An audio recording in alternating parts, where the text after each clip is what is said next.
أين استقرت بك النوى بل أي أرض تقلك أو ثرى أبي رضوى أو غيرها أم ذي طوى عزيز علي أن أرى الخلق ولا ترى ولا أسمع لك حسيسا ولا نجوى عزيز علي أن تحيط بك دوني البلوى ولا ينالك مني ضجيج ولا شكوى بنفسي أنت من مغيب لم يخلو منا بنفسي أنت من نازحي ما نزح عنا بنفسي أنت أمنية شائق يتمنى من مؤمن ومؤمنة ذكرى فحنا بنفسي أنت من عقيد عز لا يساوى بنفسي أنت من أثيل مجد لا يجارى بنفسي أنت من تلاد نعم لا تضاهى بنفسي أنت من نصيف شرف لا يساوى إلى متى حار فيك يا مولاي وإلى متى وأي خطاب أصف فيك وأي نجوى عزيز علي أن أجاب دونك وأناغى عزيز علي أن أبكيك ويخذلك الورى عزيز علي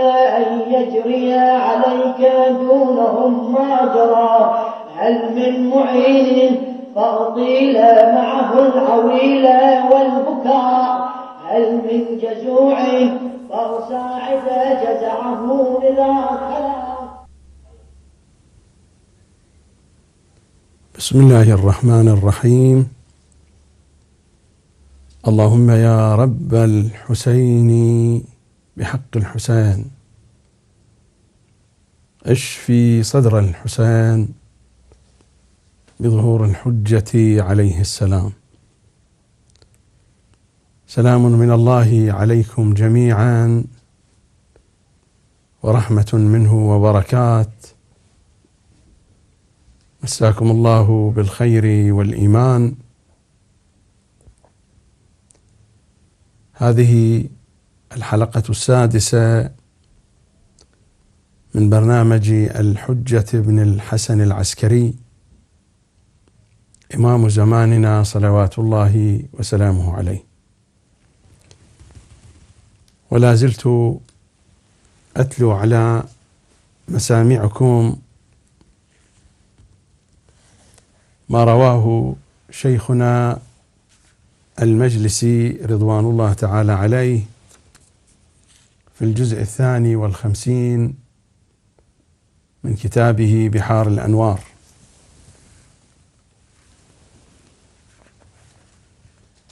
آخر شيء تلوته بين أيديكم ما جاء مرويا في غيبة الشيخ الطوسي عن محمد بن الحنفية قال: قلت له محمد بن بشر يتحدث مع محمد بن الحنفية فيقول له: قد طال هذا الأمر حتى متى؟ ومحمد بن الحنفية إذا أراد أن يروي فإنه يروي عن أمير المؤمنين وعن الحسن والحسين صلوات الله عليهم جميعا. قلت له: قد طال هذا الأمر حتى متى؟ قال: فحرك رأسه ثم قال: أن يكون ذلك ولم يعض الزمان، أن يكون ذلك ولم يجف الإخوان، أن يكون ذلك ولم يظلم السلطان، أنى يكون ذلك ولم يقم الزنديق من قزوين، أنى يكون ذلك ولم يقم الزنديق من قزوين فيهتك ستورها ويكفر صدورها ويغير سورها ويذهب ببهجتها، من فر منه أدركه ومن حاربه قتله ومن اعتزله افتقر ومن تابعه كفر، حتى يقوم باكيان، باك يبكي على دينه وباك يبكي على دنياه. الرواية والحديث هذا اشتمل على جملة من الأمور العامة ومن الأحداث العامة، من جملتها قول الرواية أنى يكون ذلك ولم يعض الزمان. عض الزمان هي نكباته وشدائده وقوارعه. أنى يكون ذلك ولم يجف الإخوان، وجفوة الإخوان هي القطيعة فيما بينهم لمطالب الدنيا ولحاجات المعاش اليومي. أنى يكون ذلك ولم يظلم السلطان، ولقد ظلم السلطان وظلم. أنى يكون ذلك ولم يقم الزنديق من قزوين فيهتك ستورها ويكفر صدورها ويغير سورها ويذهب ببهجتها. أشرت في الحلقة الماضية إلى أن الشاه رضا بهلوي والد الشاه الإيراني آخر شاه الذي سقطت حكومته سنة 1979 بعد مجيء السيد الخميني من باريس. أبو هذا الشاه وهو الشاه رضا بهلوي هو الذي منع الحجاب وفرض السفور في إيران، وكان جلاوزته يسيرون في الطرقات إذا ما لمحوا امرأة قد لبست حجابا أو لبست عباءة فإنهم يجردون تلك المرأة من ثيابها ومن ملابسها في الشارع. وكانت هناك أحداث كثيرة، ولما احتج العلماء وطلاب العلوم الدينية في قم وفي مشهد، ينقل بعض المؤرخين أنه كان يقول: لماذا يحتجون على هذا الأمر وقد جاء ذلك في أخبار أئمتهم أن الزنديق يخرج من قزوين فيهتك ستورها فإني أنا ذلك الزنديق. وليس ذلك ببعيد، أنا أورد كلامه لأجل أن هذا الحدث قد وقع في التاريخ، لا أورد كلامه كي أشرح ما جاء في هذا الخبر. كلمة الزنديق تعني الملحد، وهناك من يقول أن هذه الكلمة أخذت من كلمة الزند، والزند هو كتاب المجوس الذين يدينون بالديانة الزرادشتية. عندهم كتاب من كتبهم القديمة يسمى كتاب الزند، وهو الكتاب الذي كتبه الحكماء الفهلويون. الحكماء الفهلويون هم حكماء الفرس القدماء، يقال للواحد منهم فهلوي. وفي اللغة الفارسية هناك يقع إبدال في الحروف، مثلا على سبيل المثال كلمة فيل يقولون فيل ويقولون بيل، تبدل الفاء بحرف الباء فكذلك الفهلوي تبدل هذه الفاء بحرف الباء فيقال بهلوي. وهذه التسمية أو هذا اللقب الذي ألحقه رضا شاه بنفسه ليس هو لقبا أصليا له، ولقبه الأصلي رضا بنجة، لكنه بعد ذلك ألحق هذا اللقب بنفسه كما فعل أتاتورك. فأتاتورك لم يكن لقب أتاتورك هو لقبه الأصلي، وإنما ألصق هذا اللقب باسمه كأنه هو يعني التركي الأصيل أو هو أبو الترك أتاتورك. فنفس الشيء ألصق بنفسه رضا شاه هذا اللقب، لقب بهلوي. لربما هناك موافقة بين هذه اللفظة،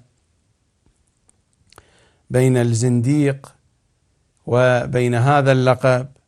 وعلى أي حال فإن ما جاء في هذه الرواية من إخبار عن هتك الستور هو قد قام فيه فعلا، ولربما سيأتي من يقوم بعد ذلك بهذا الأمر. كلها احتمالات، نحن لا نملك دليلا واضحا على ذلك.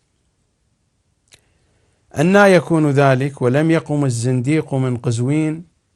وطبعا هو أصله من قزوين، أصل رضا شاه من شمال إيران من جهة قزوين، من جهة قزوين ومن جهة رشت، من هذه المناطق يعود أصله وسكنه الأصلي. وطبعا هذه المناطق سكانها الأصليون ليسوا فرسا، وهذه قضية موجودة في تاريخ البشر، في تاريخ الإنسانية. إذا أردنا أن نتتبع جميع الذين دعوا الناس إلى التعصب للقوميات لم يكونوا من أبناء تلكم القوميات، وهذه قضية واضحة. لو أردنا أن نبدأ من زمان معاوية في التاريخ لا ينسب إلى أب واحد، ينسب إلى 4 أو إلى 5. لو راجعنا كتب التاريخ وكتب الأنساب لوجدنا معاوية أو حتى الذين سبقوا معاوية. على أي حال لا نريد الدخول في هذه التفاصيل، لكن في كتب التاريخ مثلا معاوية من الذين دعوا إلى التعصب للقومية العربية مثلا، فمعاوية لا ينسب إلى أب واحد. وهناك من المؤرخين من ينسبه إلى أب رومي، إلى غلام رومي كان في مكة. حتى مثلا هتلر ما كان ألمانيا، كان نمساويا. وحتى أتاتورك الذين كتبوا عن أتاتورك قالوا ما كان تركيا، أصله من البلقان. وغيرهم كثير، لا نريد الدخول في هذه التفاصيل. فسكان هذه المنطقة، منطقة رشت وقزوين، هذه المناطق سكانها من الديلم، والديلم قوم من الأكراد. الأكراد عدة شعوب، من شعوب الأكراد الديلم.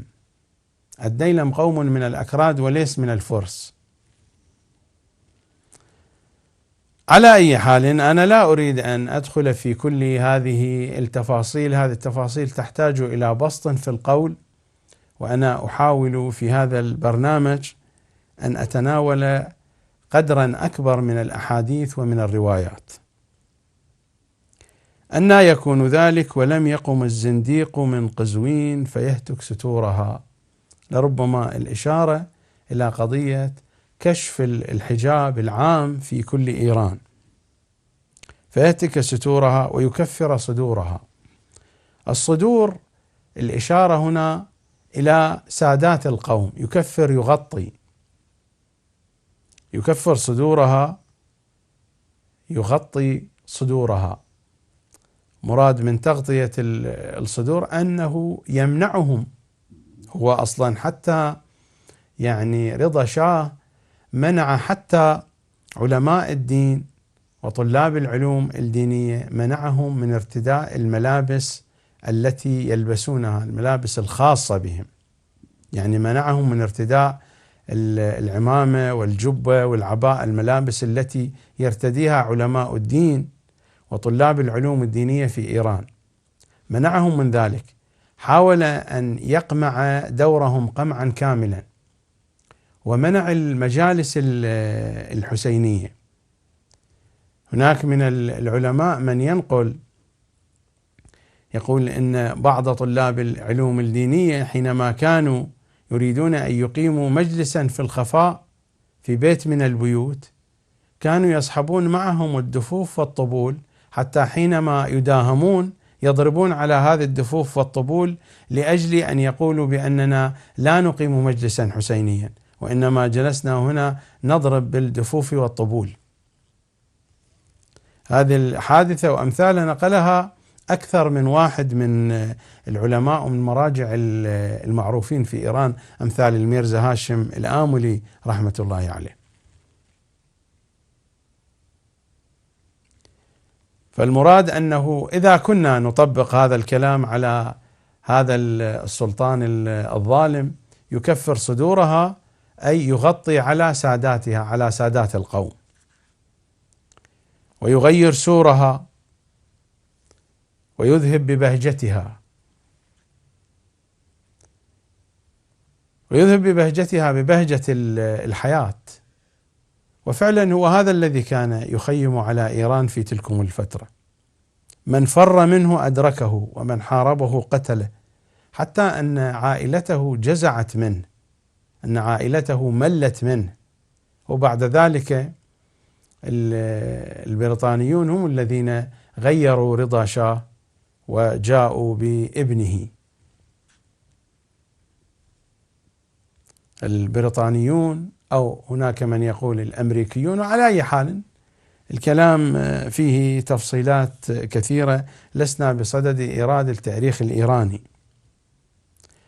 من فر منه أدركه، ومن حاربه قتله، ومن اعتزله ابتعد عنه افتقر، ومن تابعه كفر، حتى يقوم باكيان، باك يبكي على دينه وباك يبكي على دنياه. الرواية التي بعدها عن جابر الجعفي عن أبي جعفر عليه السلام قال: الزم الأرض ولا تحرك يدا ولا رجلا حتى ترى علامات أذكرها لك وما أراك تدرك. يعني ما أراك تدرك تلكم العلامات يا جابر.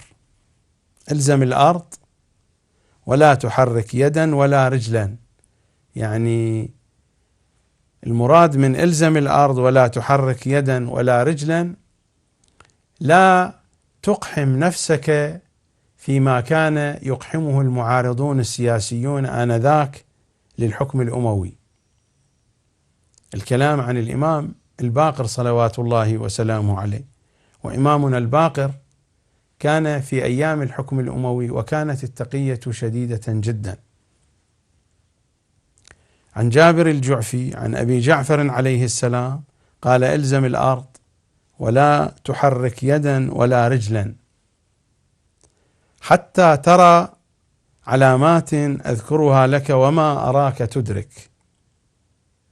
أول هذه العلامات اختلاف بني فلان، ومناد ينادي من السماء.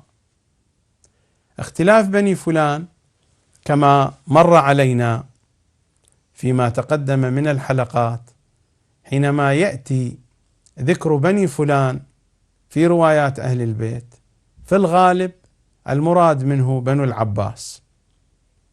وقلت بأن لبني العباس دولتين: الدولة الأولى التي مرت، ودولة تكون في آخر الزمان. هذه الدولة يكون زمانها قريبا من زمان ظهور إمامنا صلوات الله وسلامه عليه. فالإشارة هنا إلى الدولة الثانية بقرينة الحديث عن النداء، لأن هذا النداء لم يكن في زمان الدولة الأولى. اختلاف بني فلان ومناد ينادي من السماء. هذا المنادي الصيحة من السماء ستكون في زمان دولة بني العباس الثانية، لأن الروايات تحدثنا أن الخراساني حين يدخل إلى العراق وأن السفياني حين يدخل إلى العراق تكون دولة بني العباس موجودة في العراق، أو الأيام الأخيرة من دولة بني العباس. في بعض الروايات هذا.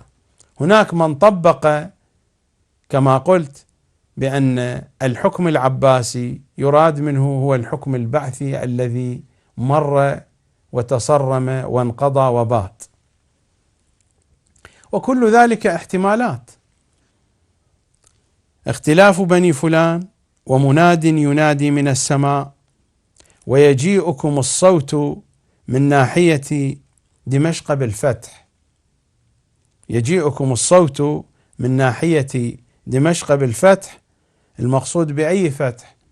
بفتح الكور الخمسة، بفتح بلاد الشام على يد السفياني، وخسف قرية من قرى الشام تسمى الجابية، وهذه القرية قريبة من دمشق. وستقبل إخوان الترك حتى ينزلوا الجزيرة، وستقبل مارقة الروم حتى ينزلوا الرملة. كلمة الجزيرة تطلق على المنطقة الشمالية الغربية من العراق، تسمى بمنطقة الجزيرة، بأرض الجزيرة، ببادية الجزيرة. وستقبل إخوان الترك حتى ينزلوا الجزيرة. إخوان الترك إما هم الأكراد، إما هم المغول، وإما هم قوم آخرون فيما بينهم وبين الترك علاقة. وستقبل إخوان الترك حتى ينزلوا الجزيرة، وستقبل مارقة الروم حتى ينزلوا الرملة. الرملة على المشهور منطقة في فلسطين، وإلا هناك أكثر من منطقة تسمى بالرملة وتسمى بالرميلة في منطقة الشرق الأوسط، لكن المشهور أن الرملة منطقة في فلسطين. وستقبل مارقة الروم، المارقة هي الخارجة. فتلك السنة فيها اختلاف كثير في كل أرض من ناحية المغرب. فأول أرض تخرب الشام. الإمام هنا يتحدث من ناحية المغرب، المغرب بالنسبة إلى المدينة المنورة، باعتبار أن الإمام كان يعيش في المدينة المنورة، كان يعيش في الحجاز. فتلك السنة فيها اختلاف كثير في كل أرض من ناحية المغرب. فأول أرض تخرب الشام. يختلفون عند ذلك على 3 رايات: راية الأصهب، وراية الأبقع، وراية السفياني. عندنا روايات تقول إن السفياني حين ينهض برايته هناك رايتان ستنهضان: راية الأصهب وراية الأبقع. الأبقع يعني الأبرص الذي فيه مرض البرص، هذا الذي يسمى بالبهاق، الأبقع. وأما الأصهب، الأصهب بحسب لغة العرب تطلق على من يكون هناك حمرة في لون بشرته وحمرة في لون شعره، هو هذا الأصهب، ما يسمى بالأصهب. وقد يطلق أيضا على الأبقع، يعني الذي يكون يعني البهاق عنده بشكل واضح، بحيث تكون بشرته وردية اللون، ما بين اللون الوردي واللون الأبيض، يقال لهذا اللون اللون الأصهب. على أي حال، فهناك 3 رايات: راية الأصهب، راية الأبقع، وراية السفياني. أما السفياني فقد تقدم بعض الكلام عنه. بالنسبة للأصهب والأبقع لم ترد عندنا تفصيلات كثيرة عن هاتين الرايتين في الروايات بحسب علمي، ولكن المذكور في الروايات أن السفياني سيقضي على هاتين الرايتين، فيعني ليس هناك من أثر كبير لهاتين الرايتين سوى أنهما علامة تدلنا على راية السفياني.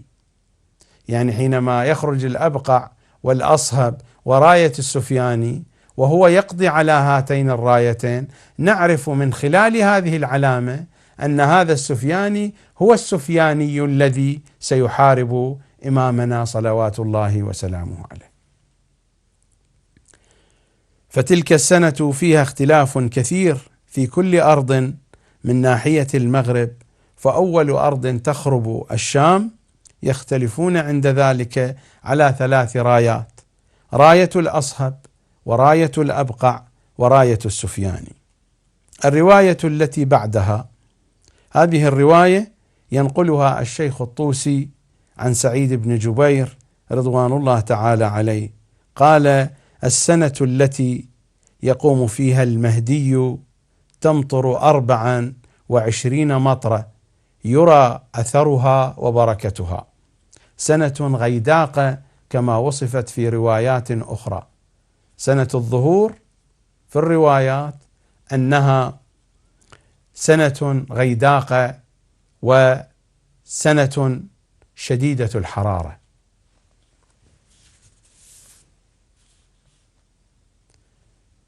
الرواية التي بعدها، هذه الرواية مروية عن كعب الأحبار، ومرويات كعب الأحبار نحن لا نعتمد عليها، لكن الرواية هكذا تقول: إذا ملك رجل من بني العباس يقال له عبد الله وهو ذو العين. مراد يعني ذو العين، يعني أن أول حرف من اسمه هو حرف العين، وهو ذو العين، بها افتتحوا وبها يختمون، يعني أن العباسيين أول خليفة من خلفائهم اسمه عبد الله، وآخر خليفة من خلفائهم اسمه عبد الله.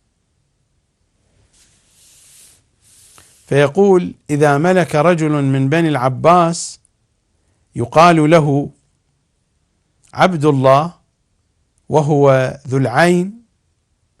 وبالنسبة لأبو العباس السفاح، أبو العباس السفاح يعني كما في بعض الروايات وهو أول خليفة كان اسمه عبد الله. وقيل أن المراد بهذا هو المنصور كان اسمه عبد الله، وأن الدولة العباسية بدأت حقيقة في زمان المنصور الدوانيقي. وآخر خليفة عباسي كان هو المستعصم، هو أيضا اسمه عبد الله المستعصم. على أي حال، الرواية تقول: إذا ملك رجل من بني العباس يقال له عبد الله وهو ذو العين، بها افتتحوا وبها يختمون، وهو مفتاح البلاء وسيف الفناء، فإذا قرئ له كتاب بالشام من عبد الله أمير المؤمنين لم تلبثوا أن يبلغكم أن كتابا قرئ على منبر مصر من عبد الله عبد الرحمن أمير المؤمنين، إلى بقية التفاصيل في الرواية. وكما قلت في أول كلامي عن هذه الرواية، نحن لا نعتمد على روايات كعب الأحبار، قد يصح بعضها، فهو في بعض الأحيان ينقل عن كتب اليهود، وفي بعض الأحيان ينقل عن صحابة النبي صلى الله عليه وآله وسلم، وأخباره مختلطة. لكنني أردت الإشارة إلى هذه القضية، أن أول خليفة من خلفاء بني العباس يبدأ بحرف العين، وآخر خليفة يبدأ بحرف العين. هذا النحو من المعاني ورد في الروايات. الحديث عن الحروف الأولى أو أهم الحروف من أسماء الحكام والسلاطين، مثلا وردت عندنا رواية من الروايات منقولة عن أمير المؤمنين صلوات الله وسلامه عليه، في كتب الغيبة، في الكتب التي تتحدث عن الملاحم والفتن والوقائع التي تقع في زمان غيبة إمامنا عليه السلام وفي الزمن القريب من ظهوره. حين أقول في الزمن القريب لا يعني مثلا سنة أو سنتان، لا أعني بهذا القرب هذا المعنى، وإنما أعني بالقرب بالشكل الإجمالي، بالمعنى الإجمالي. مثلا عندنا رواية في كتب الغيبة تقول: إذا تتابعت العيون الأربعة على العراق فتوقعوا ظهور قائم آل محمد صلوات الله وسلامه عليهم أجمعين.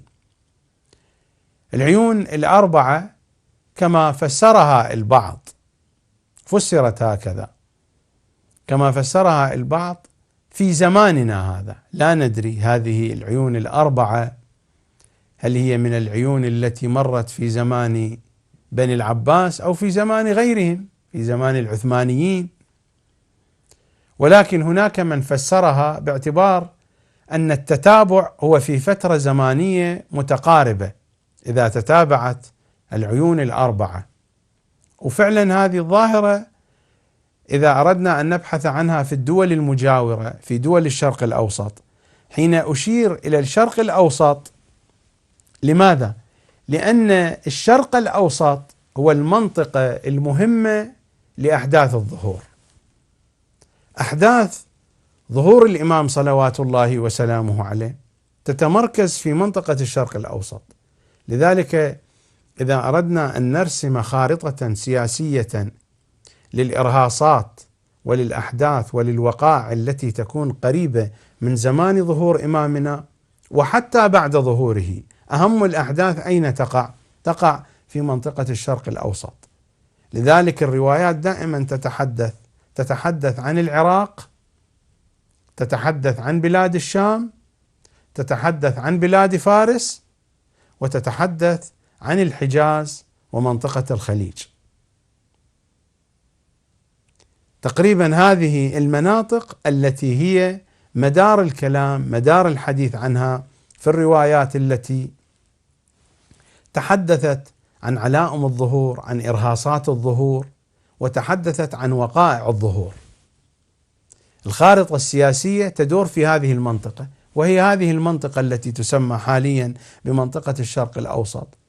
وإنك إذا بحثت في وسائل الإعلام أو أردت أن تتابع القنوات الفضائية العالمية، سوف تجد أن أكثر الأخبار السياسية وأكثر الأحداث وأكثر الجولات السياسية هي تدور في هذه المنطقة، أو يكون الحديث فيها حول هذه المنطقة. حتى في العقيدة اليهودية وحتى في العقيدة المسيحية، المنطقة التي ينتظرون فيها مسيحهم المنتظر، إن كان مسيح اليهود أو كان مسيح النصارى، فإنهم ينتظرونه في هذه المنطقة، في منطقة الشرق الأوسط. على أي حال لا أريد أن أطيل في التفاصيل التي تتعلق بمثل هذه المطالب. إذا تتابعت العيون الأربعة نجد أنه في منطقة الشرق الأوسط البلد الوحيد الذي تتابعت فيه العيون الأربعة، إذا أردنا أن نبتدئ من عبد الإله والذي كان وصيا على الملك فيصل الثاني بعد واقعة اصطدام سيارة الملك غازي الذي حكم العراق بعد أبيه فيصل الأول، والحادثة معروفة في التاريخ العراقي. بعد أن ألقى خطابا في إذاعة صغيرة كانت قريبة من القصر الملكي، ورجع ووقع حادث الاصطدام الذي ربما كان مدبرا. على أي حال نحن الآن لا نتحدث عن التاريخ السياسي لملوك العراق.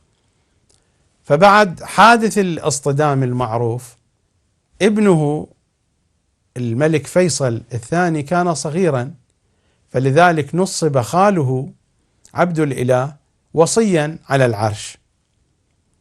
فهذه العين الأولى إذا أردنا أن نعد عبد الإله هو العين الأولى أو الحاكم الأول.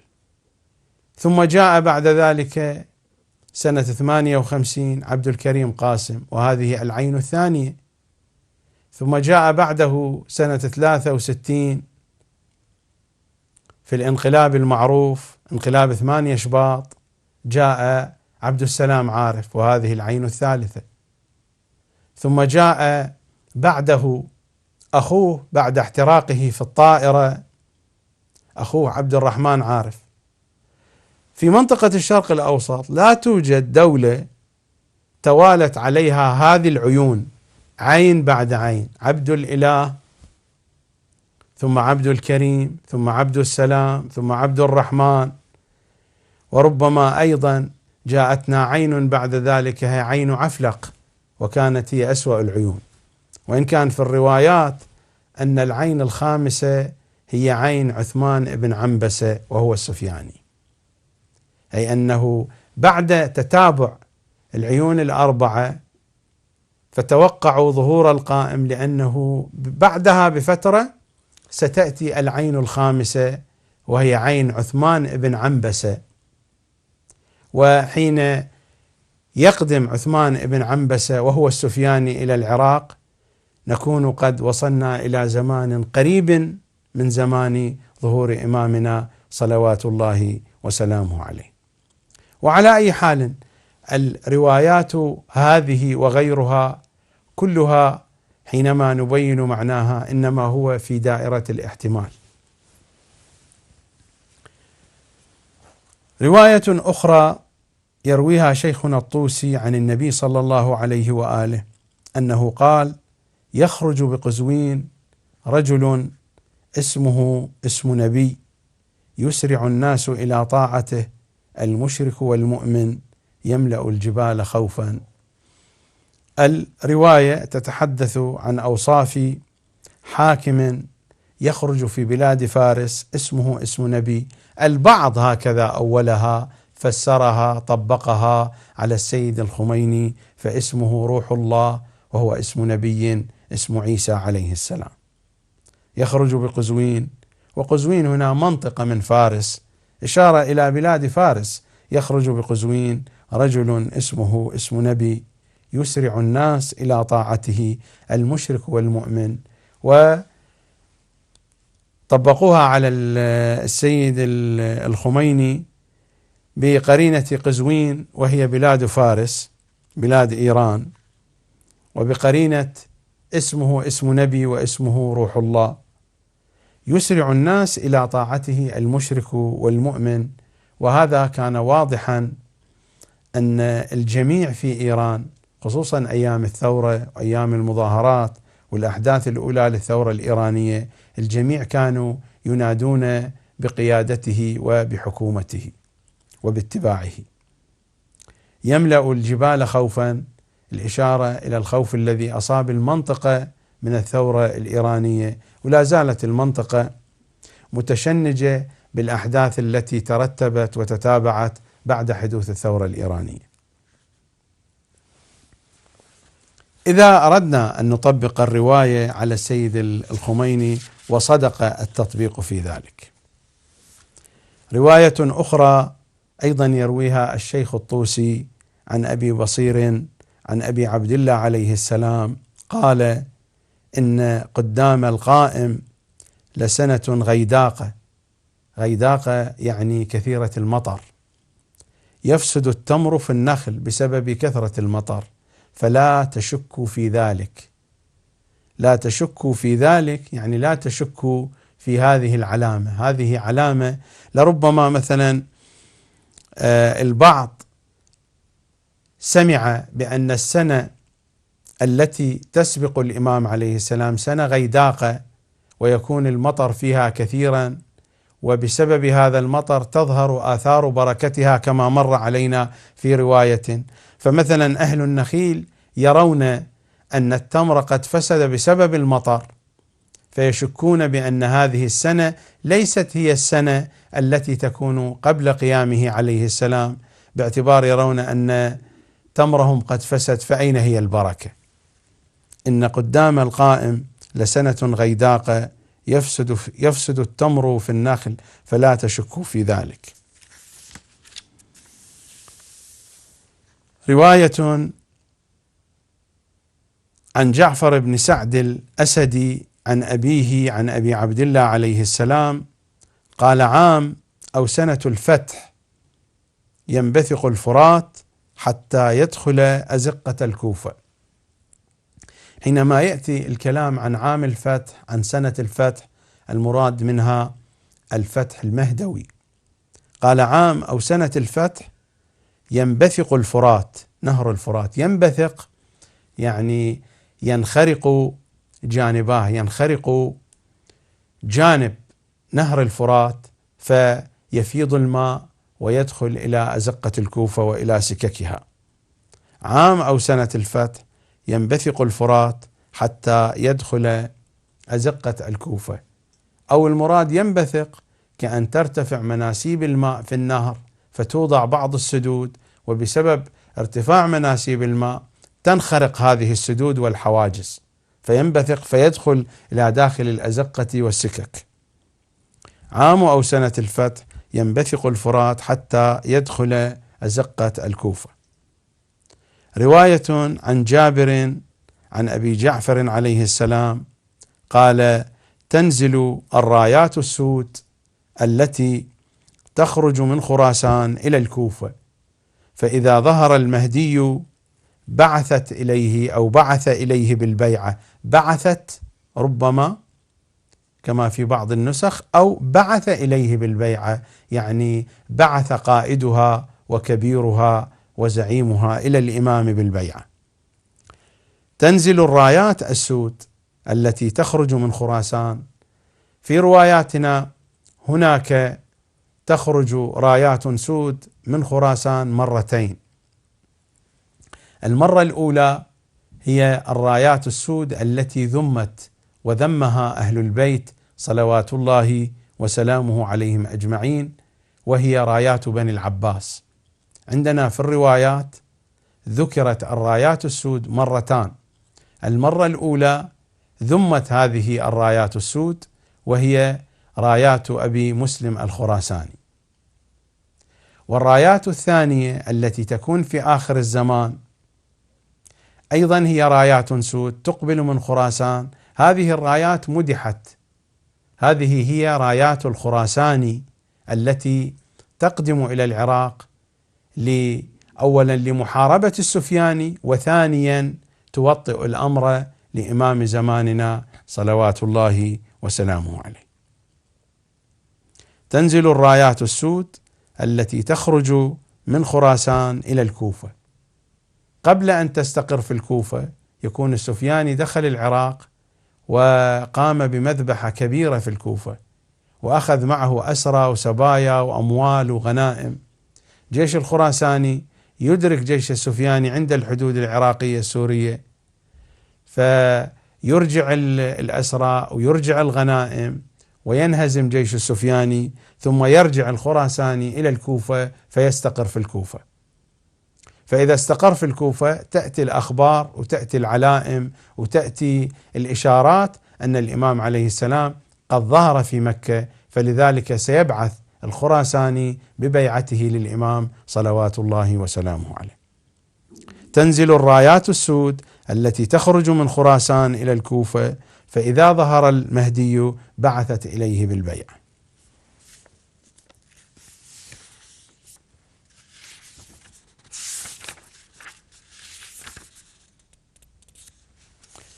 رواية عن عجلان أبي صالح قال: سمعت أبا عبد الله عليه السلام.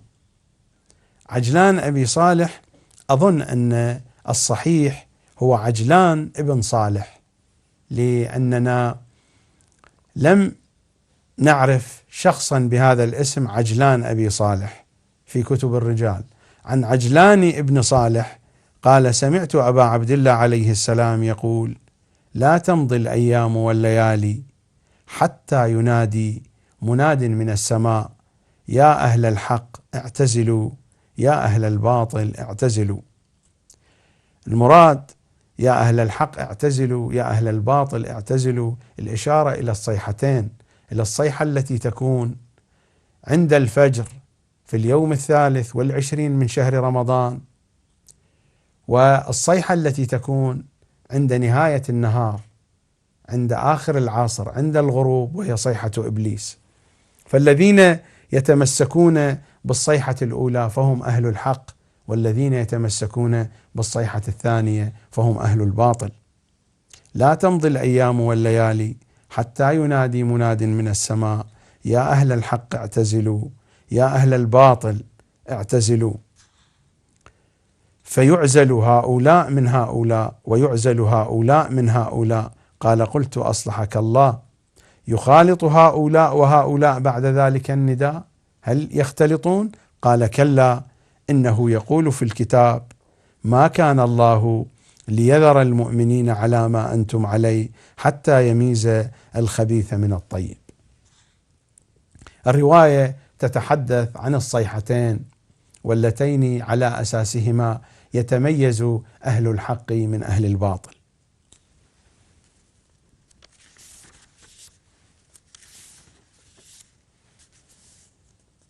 رواية ينقلها الشيخ المجلسي عن زائدة ابن قدامة عن عبد الكريم قال: ذكر عند أبي عبد الله عليه السلام القائم فقال: أنى يكون ذلك ولم يستدر الفلك حتى يقال مات أو هلك في أي واد سلك. يعني هؤلاء يقولون عن الإمام صلوات الله وسلامه عليه: مات أو هلك في أي واد سلك. فقلت: وما استدارة الفلك؟ فقال: اختلاف الشيعة بينهم. كأنه هنا استعمل هذا التعبير الكنائي، ولم يقصد باستدارة الفلك استدارة الفلك الفلك الذي هو الأفلاك والكواكب. أنى يكون ذلك ولم يستدر الفلك حتى يقال مات أو هلك في أي واد سلك. فقلت: وما استدارة الفلك؟ فقال: اختلاف الشيعة بينهم، والشيعة مختلفون منذ زمانهم الأول وإلى يومنا هذا. الرواية عن داود الدجاجي عن أبي جعفر عليه السلام قال: سئل أمير المؤمنين عليه السلام عن قوله تعالى: فاختلف الأحزاب من بينهم، فقال: انتظروا الفرج من ثلاث. فاختلف الأحزاب من بينهم، هذا التعبير، هذا النص القرآني ورد في القرآن مرتين، مرة في سورة مريم وأخرى في سورة الزخرف. فاختلف الأحزاب من بينهم، فقال: انتظروا الفرج من ثلاث. فقلت: يا أمير المؤمنين وما هن؟ فقال: اختلاف أهل الشام بينهم، والرايات السود من خراسان، والفزعة في شهر رمضان. هذه علائم ثلاثة. اختلاف أهل الشام بينهم كما مر قبل قليل: راية الأبقع، راية الأصهب، راية السفياني، ثم يتغلب السفياني على كل الرايات التي تخرج في الشام. اختلاف أهل الشام بينهم، والرايات السود من خراسان. فبعد أن يتغلب السفياني على كل الرايات التي ترفع في وجهه في بلاد الشام يتوجه إلى العراق، وحينئذ يتوجه الخراساني براياته السود إلى العراق. اختلاف أهل الشام بينهم، والرايات السود من خراسان، والفزعة في شهر رمضان. الفزعة هي الصيحة. فقيل: وما الفزعة في شهر رمضان؟ فقال: أما سمعتم قول الله عز وجل في القرآن: إن نشأ ننزل عليهم من السماء آية فظلت أعناقهم لها خاضعين. ما هي هذه الآية؟ قال: آية تخرج الفتاة من خدرها. من الخدر، من الموطن الذي تتخدر فيه، من الموطن الذي تتحصن فيه. تخرج الفتاة من خدرها وتوقظ النائم وتفزع اليقظان. إنها الصيحة عند الفجر في اليوم 23 من شهر رمضان، والذي سيكون موافقا ليوم الجمعة. آية تخرج الفتاة من خدرها، نداء وصوت من السماء يسمع بكل لسان، ينادي بأن الحق مع علي وشيعته، ينادي بأن الحجة بن الحسن صلوات الله وسلامه عليه قد قرب ظهوره، وإن الحق معه فاتبعوه. هذه الصيحة المذهلة قطعا ستخرج الفتاة من خدرها وتوقظ النائم وتفزع اليقظان، واليقظان سيفزع، لأن هذا الشيء لم يكن قد حدث سابقا، شيء جديد يحدث في هذا العالم. رواية أخرى عن أبي بصير عن أبي جعفر عليه السلام أنه قال: إذا رأيتم نارا من المشرق، إذا رأيتم نارا من المشرق شبه الهروي العظيم تطلع 3 أيام أو 7 فتوقعوا فرج آل محمد عليهم السلام إن شاء الله عز وجل، إن الله عزيز حكيم. طبعا هذه الرواية رواية طويلة عن إمامنا الباقر صلوات الله وسلامه عليه. هذه الرواية ذكر فيها الإمام صلوات الله وسلامه عليه أهم العلائم.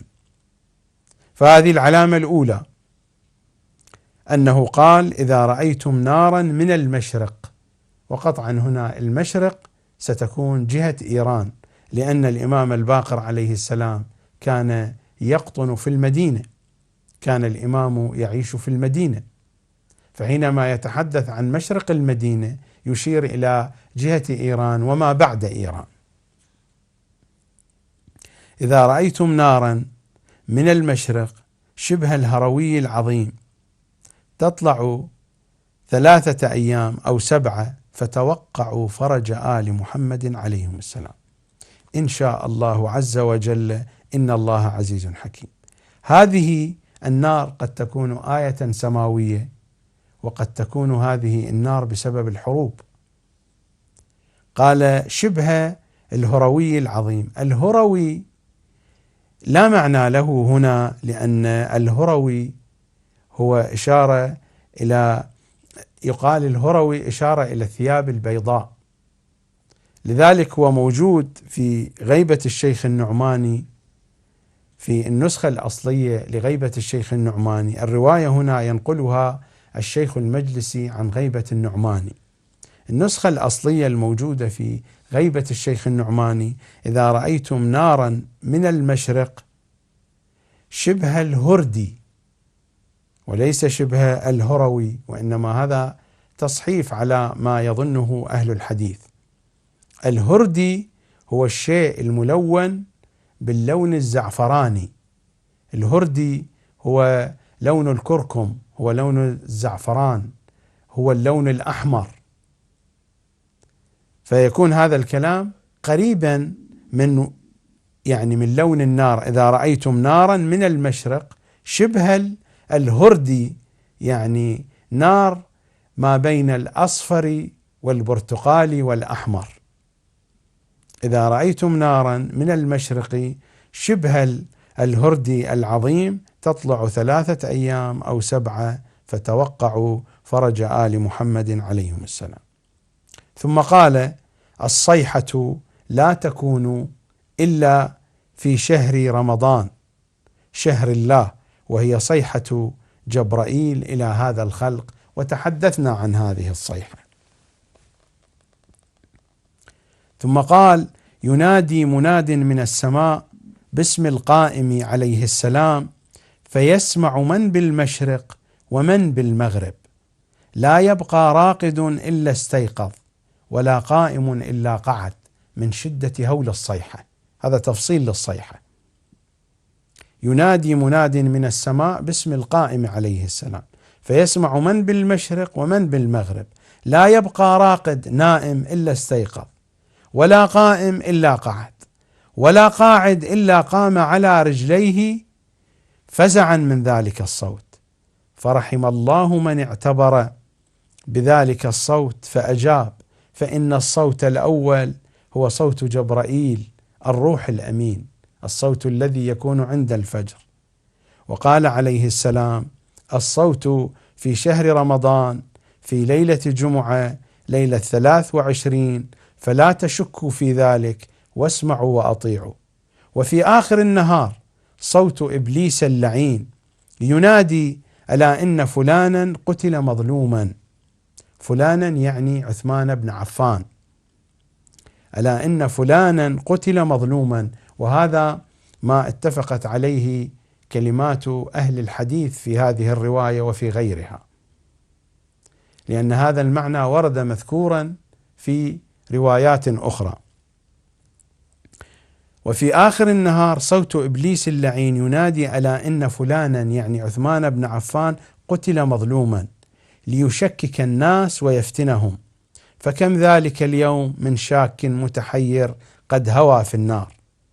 وإذا سمعتم الصوت في شهر رمضان فلا تشكوا أنه صوت جبرائيل، وعلامة ذلك أنه ينادي باسم القائم واسم أبيه، وأنتم تعرفون اسم القائم واسم أبيه، حتى تسمعه العذراء في خدرها فتحرض أباها وأخاها على الخروج. على الخروج لما؟ الخروج لنصرة الإمام صلوات الله وسلامه عليه. وقال عليه السلام: لا زال الحديث لإمامنا الباقر. وقال عليه السلام: لا بد من هذين الصوتين قبل خروج القائم: صوت من السماء وهو صوت جبرائيل، وصوت من الأرض فهو صوت إبليس اللعين، ينادي باسم فلان أنه قتل مظلوما يريد الفتنة، فاتبعوا الصوت الأول وإياكم والأخير أن تفتتنوا به. وقال عليه السلام: لا يقوم القائم إلا على خوف شديد من الناس وزلازل وفتنة وبلاء يصيب الناس. لا يقوم القائم، هذا بشكل عام من العلامات العامة. وقال عليه السلام: لا يقوم القائم إلا على خوف شديد من الناس، خوف من أنحاء مختلفة، خوف من السلاطين والحكومات، خوف من الحروب، خوف من المجاعات، خوف من الكوارث الطبيعية، الخوف على أنحاء كثيرة. وقال عليه السلام: لا يقوم القائم إلا على خوف شديد من الناس وزلازل وفتنة وبلاء يصيب الناس وطاعون قبل ذلك وسيف قاطع بين العرب واختلاف شديد بين الناس وتشتيت في دينهم وتغيير في حالهم، حتى يتمنى المتمني الموت صباحا ومساء من عظم ما يرى أو ما يرى من كلب الناس وأكل بعضهم بعضا. أكل بعضهم بعضا ليس الأكل بالأسنان، وإنما أن يأكل بعضهم حقوق البعض الآخر، أن يؤذي بعضهم البعض الآخر، أن يقتل بعضهم البعض الآخر. فهناك إذن خوف شديد وزلازل وفتنة. وعندنا في الروايات أن الزلازل تكثر إذا ما شاعت الفاحشة وشاع الزنا. إذا شاع الزنا وكثر الزنا بين الناس كثرت الزلازل. خوف شديد، زلازل، فتنة، بلاء يصيب الناس، طاعون، سيف قاطع بين العرب، اختلاف شديد بين الناس، تشتيت في دينهم، تغيير في حالهم، تشتيت، تمزق، تعدد الآراء، تعدد الرؤوس، تشتيت في دينهم، تغيير في حالهم، حتى يتمنى المتمني الموت صباحا ومساء لما يراه من الاختلاف. اختلاف في كل شيء، اختلاف في الدنيا واختلاف في الدين، من عظم ما يرى من كلب الناس وأكل بعضهم بعضا. فخروجه عليه السلام إذا خرج يكون عند اليأس والقنوط من أن يروا فرجا. حينما يصيب الناس اليأس، من أين يأتي اليأس؟ يأتي اليأس بسبب حكام الناس، يأتي اليأس بسبب الذين يتزعمون الناس. إن كان في شؤون الدين أو في شؤون الدنيا. من هنا يأتي اليأس، فخروجه عليه السلام إذا خرج يكون عند اليأس والقنوط. القنوط أقوى من اليأس، من أن يروا فرجا فيا طوبى لمن أدركه وكان من أنصاره، والويل كل الويل لمن ناواه عاداه وخالفه وخالف أمره وكان من أعدائه. وقال عليه السلام: يقوم بأمر جديد وكتاب جديد وسنة جديدة وقضاء جديد، ولا يأتي بشيء يخالف فيه جده رسول الله صلى الله عليه وآله، ولكن لأن دين رسول الله هذه الأمة قد حرفته وغيرته وجاءت بالبدع بعد البدع، فهو يعيد الأمر إلى نصابه ويخرج دين رسول الله صلى الله عليه وآله ودين علي، لأن القوم بعد رسول الله لعبوا وعبثوا وحرفوا وفعلوا ما فعلوا. وقال عليه السلام، هناك رواية منقولة عن أبي هريرة في أيام خلافة أمير المؤمنين صلوات الله وسلامه عليه، بعد أن صلى خلف أمير المؤمنين قال: لقد ذكرنا بصلاة رسول الله. يعني الجماعة ماذا كانوا يصلون؟ معناه يصلون صلاة غير الصلاة التي كان يصليها رسول الله. قال: لقد ذكرنا علي بن أبي طالب بصلاته هذا بصلاة رسول الله صلى الله عليه وآله. وقال عليه السلام: يقوم بأمر جديد وكتاب جديد وسنة جديدة وقضاء جديد على العرب شديد. لماذا على العرب شديد؟ لأن الغالبية العظمى من العرب مخالفون لأهل البيت، لأن الغالبية العظمى من العرب يبغضون أهل البيت، وهذا هو الواقع الموجود الآن، والحقيقة الموجودة الآن هي هذه، تشهد بأن العرب يبغضون أهل البيت، العرب مخالفون لأهل البيت. وقال عليه السلام: يقوم بأمر جديد وكتاب جديد وسنة جديدة وقضاء جديد على العرب شديد. الآن إذا أردنا أن نجري إحصائية، كم من العرب ممن يحب أهل البيت ويوالي أهل البيت، وكم من العرب ممن يخالف أهل البيت وينصب العداء لأهل البيت. ولربما من أفضل الشواهد ماذا يفعل العرب الآن في العراق، وماذا فعل العرب ورسل العرب إلينا إلى العراق، ماذا فعلوا بشيعة العراق.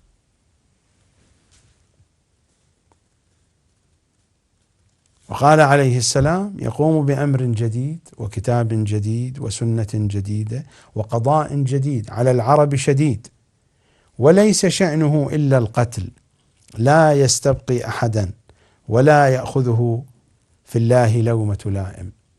ثم قال عليه السلام: إذا اختلف بنو فلان فيما بينهم فعند ذلك فانتظروا الفرج، وليس فرجكم إلا في اختلاف بني فلان، فإذا اختلفوا فتوقعوا الصيحة في شهر رمضان بخروج القائم، إن الله يفعل ما يشاء، ولن يخرج القائم ولا ترون ما تحبون حتى يختلف بنو فلان فيما بينهم، فإذا كان ذلك طمع الناس فيهم واختلفت الكلمة وخرج السفياني.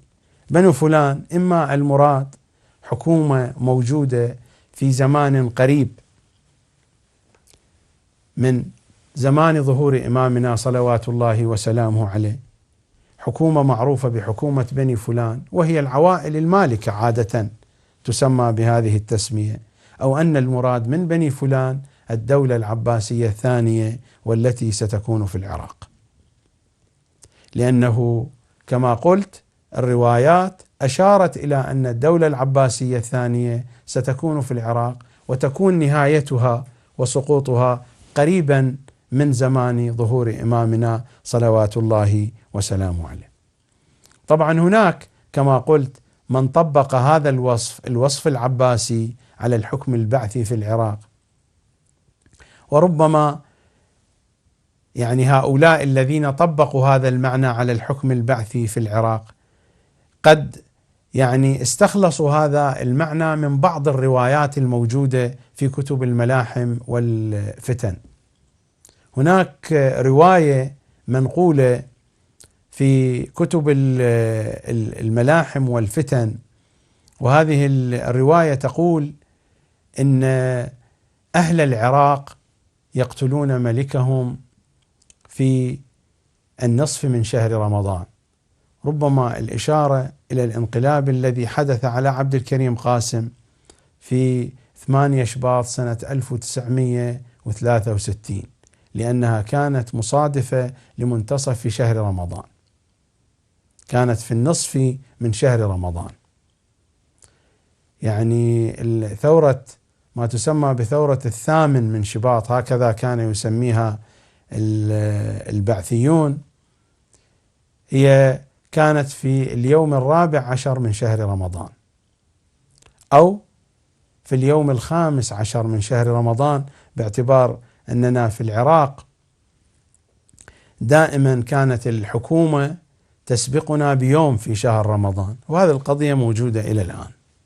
فحينما تقول الرواية في منتصف شهر رمضان فإنها ستقع ربما في يعني يوم 13 من شهر رمضان، في اليوم 14، وبالنتيجة هو هذا منتصف شهر رمضان، إن كان يوم 13 أو يوم 14 هو هذا منتصف شهر رمضان. هذه الأيام البيض التي تقع في النصف من شهر رمضان، أنه إذا قام أهل العراق فقتلوا ملكهم في النصف من شهر رمضان، فحينها تحكم فئة أموية، وبعدها يحكم ولاة ظلمة، وبعدها تحكم فئة عباسية، ثم يأتي الشروسي من بلاد أرمينيا وأذربيجان،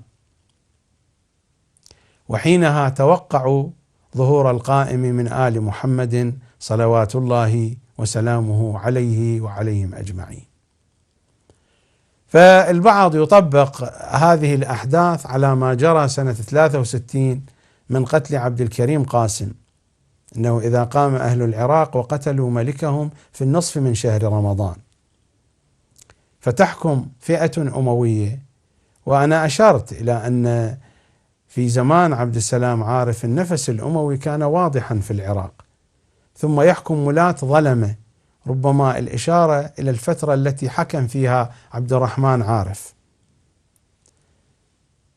وحيث انتشرت يعني الرشوة والمحسوبية بشكل واضح أكثر من الفترة التي سبقته.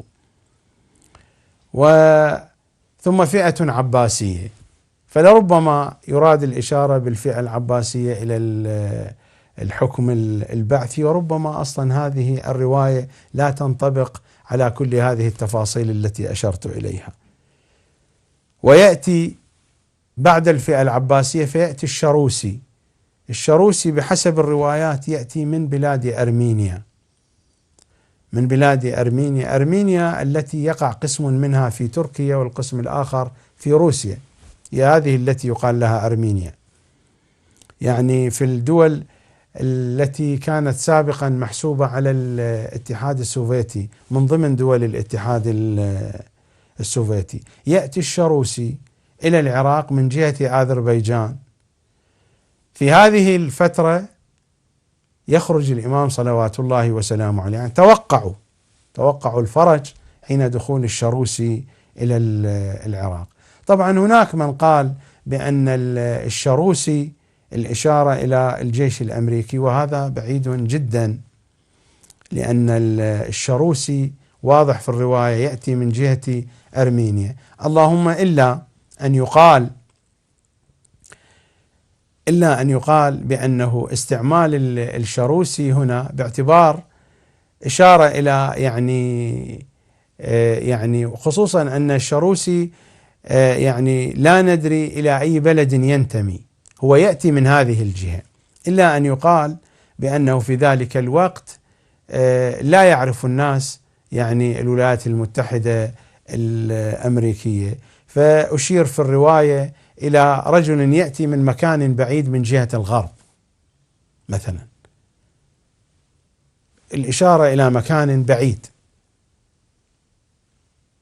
وإن كانت يعني أرمينيا هي لا تقع إلى جهة الغرب، قد تقع يعني قسم منها في روسيا، وحينئذ يعني روسيا أيضا قد تعتبر من جهة الغرب، وكل ذلك احتمالات، علما أنه يعني في روايات أهل البيت لا يوجد هناك أسلوب للتعمية.